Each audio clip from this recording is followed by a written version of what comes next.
दोस्तों साढ़े सब के मना में एक भरम सी, एक वहम सी कि 5.5 बैंड नाल कनेडा का स्टडी वीज़ा नहीं लग सकता। ये सब नूं पता चल गया है कि लगे ने वीज़े, पर यह नहीं सी पता कि हर रोज़ जिथे भी जिन्हें भी कनेडा अंबैसी के वीज़े अप्लाई किए सब नूं वीज़ा लग रहा 5.5 बैंड के नाल। जे तुहानूं प्रूफ चाहिए तो अज साडे नाल बैठे ने मेरे सज्जे पासे नवजोत कौर जी ते नवजोत कौर जी। नवजोत कौर जी, तुहाडा भी 5.5 बैंड नाल कनेडा का वीज़ा लगा? यस सर, मैं 5.5 बैंड पे वीज़ा लगा। वीज़ा एंजल इमिग्रेशन तो बिजनेस सर ने मैंने 5.5 पे कनाडा का वीज़ा भी लगा। अच्छा, किहड़ी कंट्री का वीज़ा लगा? कनाडा में। तो एक बार आपां शो कर सकते हैं वीज़ा? तो देखो दोस्तों, सानू भी नहीं सी विश्वास आता, बहुत सारे लोगों को ऐड देख के विश्वास नहीं सी आता कि 5.5 बैंड के विच कनेडा का वीज़ा लग सकता है। अज जोड़े लोग इमीग्रेशन नाल जुड़े हैं, जिन्होंने अपने ऑफिस खोले ने, उन्होंने भी नहीं सी पता कि 5.5 बैंड नाल वीज़ा लग सकता है, पर लग्या तुहाडे सामने प्रूफ है। नवजोत जी, तुहानूं किदां महसूस हो रहा है? एक पासे अपने घरदिआं नूं छड्ड के जाना, दूजे पासे असीं स्टडी वीज़ा ते कनेडा जा रहे हैं, इन्नी वड्डी कंट्री दे विच, तुहानूं किदां लग रहा? मैंने 5.5 बैंड पे वीज़ा मिला, मैंने बहुत खुशी हुई जब मेरा वीज़ा आया। पर मैं बाहर जाके पूरा स्ट्रगल करूँगी, तो PR लवांगी, तो PR तो बाद मैं अपने पेरेंट्स को भी उत्थे बुलावांगी। तुहानूं लग नहीं रहा कि मैं बहुत ज़्यादा खर्चा आ गया कि कनेडा वास्ते इन्ना ज़्यादा खर्चा होना नहीं चाहिए सी? तो तुहानूं किस तरह लगता कि वाकई ज़्यादा खर्चा आया कि ठीक तुहाडे पड़ते चाहता?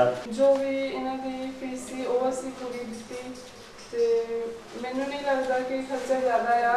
जो भी रह के इमीग्रेशन ते जो भी लैंदे आ वो भी असीं उन्हां नूं पे कीता।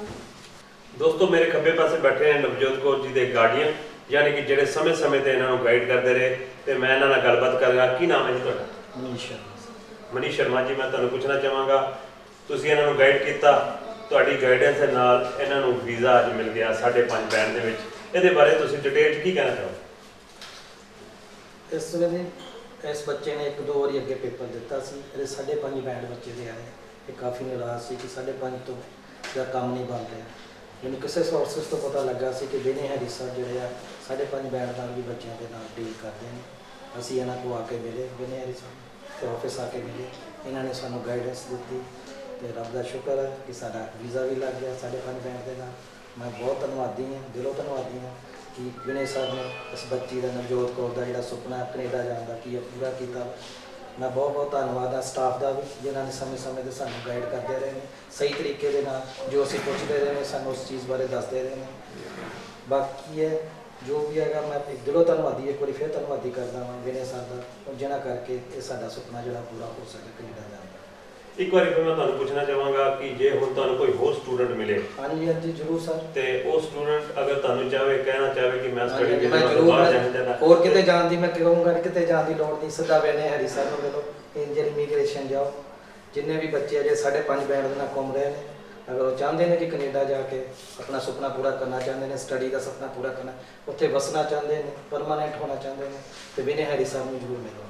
तो जी इंडियन इमीग्रेशन में जोड़ा भी बच्चा आता, मैं नहीं देखा कि उन्होंने निराश बाहर जाते हैं, तो मैं फिर सारे को कोई सवाल आप करते हैं कि वाकई जो ये कहते हैं वो करते हैं, क्योंकि आप सुनिया कि ये सारे पैसे बाद च लैंदे ने, किन्ने पैसे पहला लैंदे, किन्ने पैसे बाद च लैंदे, ये डिटेल च दसो। जो भी प्रोसैसिंग फीस है इन्हां दी स्टार्टिंग दे विच वो असीं दित्ती है, बाकी जो भी कॉलेज की फीस वगैरह जिहड़ी हैगी है वो असीं सारा इन्हां नूं वीज़ा लगन तो बाद पे कीती है। एक बार तुहाडा बहुत बहुत धन्यवाद। तो अपने फ्रेंड्स नूं, सहेलियां नूं या होर नवे स्टूडेंट्स नूं की संदेश देना चाहोगे? मैं अपने फ्रेंड्स को मैसेज देना चाहती हाँ कि जेकर उन्होंने भी 5.5 बैंड हैं तो वो भी अपना इतने एंजल इमीग्रेशन आके विनय हैरी तो अपना वीज़ा लगा सकते हैं। लो जी, नवजोत जी नाल गलबात हुई, मनीष जी नाल गलबात हुई, गलबात तो पता चलिया कि विनय हैरी जी बड़े वधिया गाइड करते हैं। मैं भी सारे कहना चाहांगा, स्टूडेंट्स को कहना चाहांगा, अगर तुहाडे 5.5 बैंड है ਜਾਂ हाले तो आइल्स नहीं की ਜਾਂ 5.5 बैंड तो घट है, पर तुसी स्टडी वास्ते कनेडा ਜਾਂ अमरीका ਜਾਂ न्यूजीलैंड किते भी जाना चाहते हो, एक बारी विनय हैरी जी को आके सलाह जरूर लईओ, ਤੁਹਾਨੂੰ गाइड करनगे, मिसगाइड नहीं करनगे।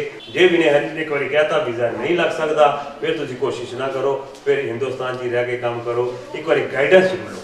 तो एक बार फिर तुहाडा बहुत बहुत धन्यवाद नवजोत जी, मनीष जी, तुहाडा कीमती समा लिया, तो कीमती समय बहुत सारे लोगों को जानकारी मिली कि अगर स्टडी वीज़ा लवाना है तो सिर्फ विनय हैरी जी को जरूर मिलो। धन्यवाद। ਮੇਰਾ ਨਾਮ ਨਵਜੋਤ ਕੌਰ ਆ। ਮੇਰੇ 5.5 ਬੈਂਡ ਸੀ। ਮੈਂ ਇੱਥੇ ਐਂਜਲ ਇਮੀਗ੍ਰੇਸ਼ਨ ਵਿੱਚ ਆ ਕੇ ਕੰਸਲਟ ਕੀਤਾ ਅਤੇ ਮੈਂ ਕਈ ਹੋਰ ਏਜੰਟਸ ਤੋਂ ਵੀ ਐਡਵਾਈਸ ਲਈ, ਪਰ ਮੇਰਾ ਕਿਤੇ ਵੀ 5.5 ਦੇ ਬੈਂਡ ਦੇ ਨਾਲ ਵੀਜ਼ਾ ਨਹੀਂ ਲੱਗਿਆ।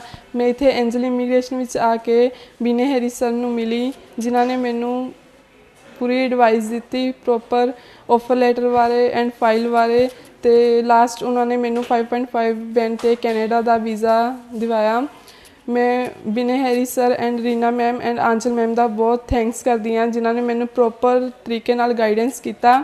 ਮੈਂ ਆਪਣੇ ਫਰੈਂਡਸ ਨੂੰ ਇਹੀ ਮੈਸੇਜ ਦੇਣਾ ਚਾਹੁੰਦੀ ਹਾਂ ਕਿ ਜਿਨ੍ਹਾਂ ਦੇ ਵੀ 5.5 ਬੈਂਡਸ ਹਨ, ਉਹ ਇੱਕ ਵਾਰ ਐਂਜਲ ਇਮੀਗ੍ਰੇਸ਼ਨ ਵਿੱਚ ਆ ਕੇ ਬਿਨੇ ਹੈਰਿਸ ਸਰ ਨੂੰ ਜ਼ਰੂਰ ਮਿਲਣ।